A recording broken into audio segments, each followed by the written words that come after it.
আজকের রেসিপির জন্য আমার আলু, পেঁয়াজ, কাঁচা লঙ্কা, ধনেপাতা এসবের দরকার হচ্ছে।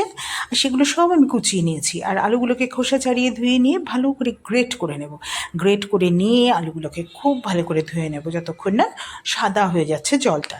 যখন এটা ধোয়া হয়ে যাবে ভালো করে, তখন আমি নিংড়ে জল থেকে এটাকে তুলে নেব। নিয়ে এবার কি করব, এই বড় বোলটার মধ্যে সব দিয়ে দেবো। দিয়ে দুটো ডিম দেবো, নুন দেবো, আর একটু ময়দা দেবো।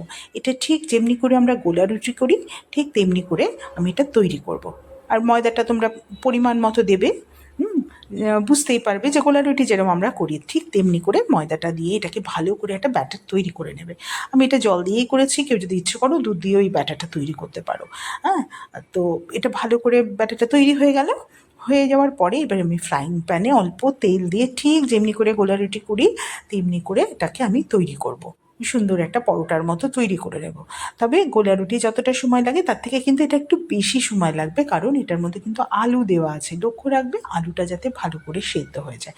যদিও খুব তাড়াতাড়ি সেদ্ধ হয়ে যায়, কারণ গ্রেট করে দেওয়া হয়, তো তার জন্য খুবই তাড়াতাড়ি এটা সেদ্ধ হয়ে যায়। আচ্ছা, এবার রুটিটা হয়ে গেলে নামিয়ে নেব। নিয়ে কালকে যে চিকেনটা করে রেখেছিলাম, তোমাদের বলেছিলাম না অনেক কিছু করবো এই চিকেনটা দিয়ে, তো সেই চিকেনটাই আজকে এখানে পুর দেব, আর খানিকটা চিজ দিয়ে দেবো। আচ্ছা, এই পুরটা মানে এই স্টাফিংটা কিন্তু তোমরা যে কোনো কিছু দিয়ে করতে পারো, সেটা তোমাদের ইচ্ছে।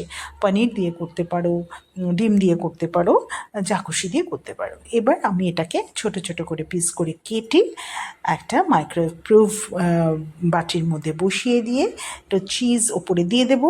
দিয়ে মাইক্রোওয়েভে এটাকে আমি একটু বেক করে নেব যাতে চিজটা মেল্ট হয়ে যায়। তাতে